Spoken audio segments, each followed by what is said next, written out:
শালপিয়ালের জঙ্গলে ঘেরা এই ফুরুত ক্যাম্প গুড়গুড়িপাল নেচার ক্যাম্প।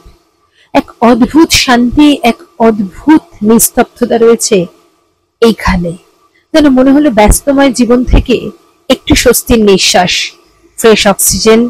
দেখো চারিটা দিক, কি অদ্ভুত ভালো লাগা। থাকলাম ট্রেনের প্রত্যেকটা মেটেরিয়ালস রিসাইকেল করে ইউজ করেছে। Good morning.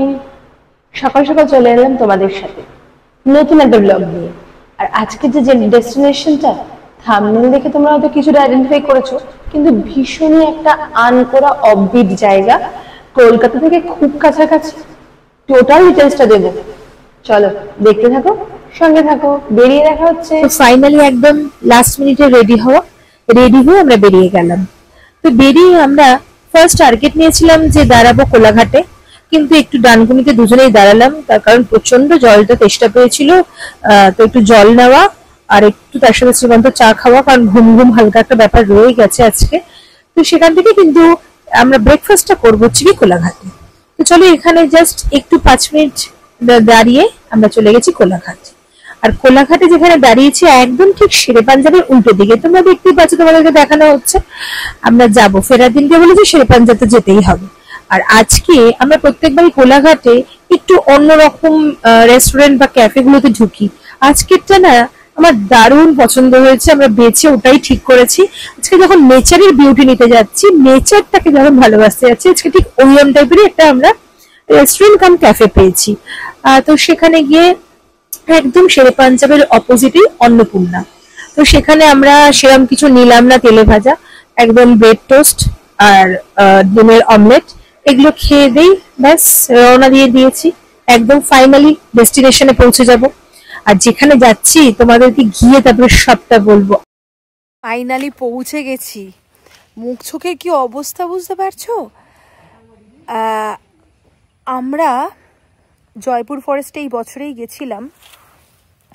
জয়পুর ফরেস্টে আমরা পুরো ফরেস্টের মধ্যে দিয়ে ঢুকেছি। ফরেস্টের মধ্যে দিয়ে ঢুকে আমরা হচ্ছে গিয়ে যে রিসর্টটা মানে সোনার বাংলাতে ছিলাম, ওটা একটা অন্যরকম ফিল ছিল, কারণ সোনার বাংলা রিসর্টটা পুরো আলাদা করে। আর আমার আর শ্রীমন্তর বহু দিনের ইচ্ছে ছিল যে আমরা একটা জঙ্গলের মধ্যে টেন্টে থাকবো, এরকম একটা মানে অনেক দিনের ইচ্ছে ছিল। তো যেই এটার খোঁজ পেয়েছি, কে ছাড়ে আর শীতের এই টাইমটা, লোভটা কেউ ছাড়তে পারে? তো চলো, পুরোটা জঙ্গল জানো তো। এই দেখো, এই যে গাড়ি রয়েছে টুরিস্ট মানে আরও রয়েছে এসছে, কি অবস্থা মুখ চোখের। পুরো জঙ্গলের মাঝখানে শুনশান, তোমাদেরকে সবটা শেয়ার করছি, চলো পুরো ভিডিওটা দেখতে থাকো। আশা মাত্রই পেয়ে গেলাম ওয়েলকাম ড্রিঙ্ক, দিয়ে দিলেন নুন, চিনি, লেবুর জল, যেটা সম্পূর্ণই আলাদা লাগলো আর 5টা রিসর্ট বা হোমস্টে থেকে। বেশ ভালো লাগলো। আর সত্যি কথা যেন মনে হচ্ছে একটা ফ্রেশ অক্সিজেন পাচ্ছি, ফ্রেশ এয়ার। সেই কলকাতার এক ব্যস্তময় জীবন, সেখান থেকে যেন মনে হলো অনেকটা শান্তি আর স্বস্তির নিঃশ্বাস। পুরোটাই শালপিয়ালের জঙ্গলে ঘেরা, মাঝখানে আমরা। আর এখানে কিন্তু টেন্টের 2 রকম ব্যবস্থা আছে, একটা কটেজ টেন্ট আর একটা টেম্পোরারি টেন্ট। কটেজ টেন্টটা আমরা নিয়েছি কারণ পার্সোনাল বাথরুমটা পাওয়া যায়, যেটা খুবই কম রেট, একদম ব্রেকফাস্ট লাঞ্চ ডিনার ইনক্লুড সবকিছু করে পার হেড 1650। টেম্পোরারিটা জেনারেল বাথরুম, আর ওখানে রেটটা আরেকটু কম, 1400 না 1500 এর মতন। আর এটা কিন্তু কলকাতা থেকে খুব কাছে, 3 ঘন্টার একদম মধ্যে, ঠিক ঝাড়গ্রামের থেকে 20 কিলোমিটার আগে গুড়গুড়িপাল নেচার ক্যাম্প। আর তার সাথে সাথে আরেকটা জিনিস বলার, এখানকার যখন খাবারটা আমরা লাঞ্চটা করলাম, মনে হলো সত্যি এক অদ্ভুত ভালোবাসা, ভালো লাগা। কাঠের জালে রান্না, টাটকা মাছের ঝোল, উফ কি ভালো কি ভালো। সন্ধে হতেই আমাদের মতন আরেকটা কাপলরা এসেছিল, সবাই মিলে আগুন পোহালাম। আজকে হঠাৎ ঠান্ডাটা পড়ে গেছে, বেশ ভালোও লাগলো। তার সাথে শিয়ালের ডাক, চাঁদের আলো, চারিদিক যেন জঙ্গলে ঘেরা, মাঝখানে আমরা। আর তার সাথে দিয়ে দিল মুড়ি, শশা, পেঁয়াজি। হ্যাঁ, আরেকটা জিনিস আমি খাই না, কিন্তু সবাই খেয়েছে, বললো দারুণ টেস্ট। তোমাদেরকে দেখাচ্ছিলাম শালপাতাগুলো টাটকা টাটকা তুলে এনেই তারা বানিয়ে দিল শালপাতায় মোড়া পোড়া চিকেন। কি অদ্ভুত স্বাদ সবাই বলছিল। তো সব মিলিয়ে বেশ ভালো লাগলো, আর রাতটাও এক অদ্ভুত লাগছে। দেখা হবে আবার কাল সকালে, কিন্তু তার মধ্যেও আজ রাতে যেটা আরেকটা বলার, এখানে কিন্তু রাতেও চিকেন বা এইসবের আইটেম সমস্ত কিছু থাকে। আবার শুনছিলাম তোমরা এনেও এখানে রান্না করতে পারো, সেই ব্যবস্থাও আছে। আর এখানকে যে দিদি বা দাদারা যারা রয়েছে, যারা টোটালটা দেখাশোনা করছে, ভীষণ ভালো মানুষ, ভীষণ ভালো। আর সব থেকে যেটা জানার, তোমাদেরকেও দেখিয়েছি, বাথরুমগুলো ভীষণই নিট অ্যান্ড ক্লিন। এবং আসা মাত্রই এই ফুরুত ক্যাম্প বা গুড়গুড়িপাল নেচার ক্যাম্প থেকে একটা স্যানিটারি কিট কিন্তু সবাইকেই দেয়। সেখানে গামছা, কাঠের দেখতে ঠিক ব্রাশ, আদার স্যানিটারি যা যা লাগে সবকিছু কিন্তু এরা দিয়ে দেয়। তো সব মিলিয়ে কিন্তু বেশ ভালো।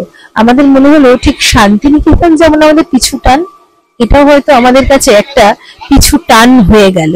আবার হয়তো আসবো, দেখা যাক সময় পেলে। বেরোনোর আগে তোমাদের সাথে লাস্ট যে ইনফরমেশনটা শেয়ার করছি, আর মনে হলো যেন আবার আসবে। এই কারণে বইতে পড়ি reduce, reuse, recycle, 3R 3R 3R। কোনটা মানি আমরা কলকাতায়? কিচ্ছু মানি না। পুরো যে আমরা আজকে ট্রেনটায় থাকলাম, ট্রেনের প্রত্যেকটা মেটেরিয়ালস রিসাইকেল করে ইউজ করেছে। টেন্টের বাইরে যাতে নর্মালি ঠান্ডা থাকে, কুলিং থাকে, তার জন্য স্ট্রগুলো দেওয়া, চেঞ্জ করা হয়। প্রত্যেকটা ডাস্টবিন, মানে স্যানিটাইজারের জিনিস জায়গাগুলো, হ্যান্ড ওয়াশের জায়গাগুলো, প্রত্যেকটা জায়গায় সমস্ত টিনের জিনিস, হাতের কাজ করা জিনিস, টায়ার দিয়ে, মানে একদম যেগুলো কিনা ওয়েস্ট মেটেরিয়াল সেগুলো দিয়ে তৈরি এই টোটাল ম্যাক্সিমাম টেন্টের জায়গাগুলো, পুরো রিসর্টটা ফুরুত ক্যাম্প গুড়গুড়িপাল হোমস্টে। প্লিজ একবার ভিজিট করো। মানে অনেক জায়গায় তো যাই, তোমাদেরকে শেয়ার করি, রিকোয়েস্ট করি, এইটা যেন মনটা ছুঁয়ে গেল।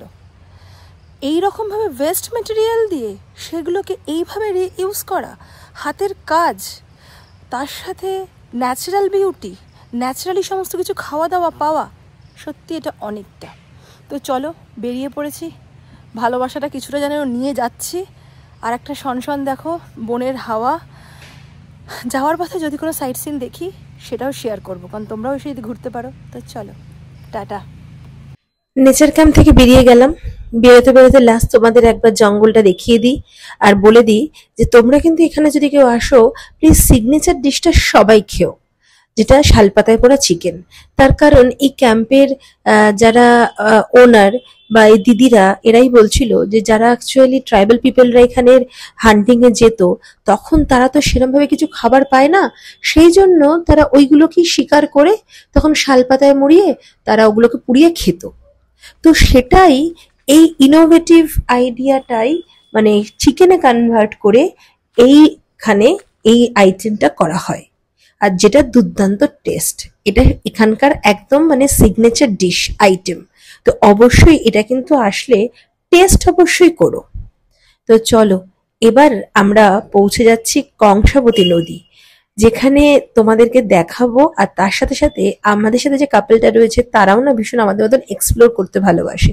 তো সবাই মিলে চলে যাব প্রায় 50-60 কিলোমিটার একটু দূরে কিছু আর্কিওলজিক্যাল সাইট রয়েছে, জায়গাটার নাম পাত্রা। তো এই কংসাবতী নদীর জলটা তোমাদেরকে দেখাচ্ছি, চড়া হয়তো পড়ে গেছে, কিন্তু জলটা ভীষণ পরিষ্কার। সময় কম, তাই নামতে পারলাম না, নিশ্চয়ই পরের বার এসে নামবই নদীতে। আর তার সাথে যে আর্কিওলজিক্যাল সাইটগুলো, ওগুলো অ্যাকচুয়ালি সেই আগেকার দিনের রাজবাড়ি বা জমিদার বাড়ি। যেটা তোমাদের দেখাচ্ছি সেটা বন্দ্যোপাধ্যায় ফ্যামিলি, কাচারি বাড়ি বলা হয়। আর এখানকার ছোট ছোট বাচ্চাগুলোই গাইড, ওদের হাতে একটু মিষ্টি চকলেট খাওয়ার জন্য টাকা দিলেই ওরা খুশি। তো ওরাই বুঝিয়ে দিচ্ছে, আর বেশ ভালো লাগলো জায়গাটা।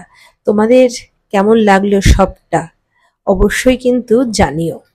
ভিডিওটা এখানেই শেষ করছি। আমাদের গুড়গুড়িপাল নেচার ক্যাম্পের সবশেষে একটা অ্যাডভেঞ্চারাস ফিলিং তখন করতে পারিনি, এত টেনশন হচ্ছিল। এই লম্বা বাসের সাঁকোটা আমি হেঁটেও বাইক নিয়ে জাস্ট, সবাই বলে 17 থেকে 18 কিলোমিটার কম হবে। তো সেই জন্য এখান থেকে ক্রস করা, আমাদের সাথে যারা ছিল তাদেরকে সি অফ করে দিয়েছি। দুর্দান্ত ভালো কাপল যাকে বলে, ভীষণ ভালো। আর তার সাথে সাথে আমরা গুড়গুড়িপাল থেকে প্রায় 50 থেকে 60 কিলোমিটার এসেছি। যে সাইড সিনগুলো সেগুলো দেখলাম, তোমাদেরকে শেয়ারও করবো। তো চলো, কেমন লাগলো ব্লগটা জানিও। Tata, bye bye.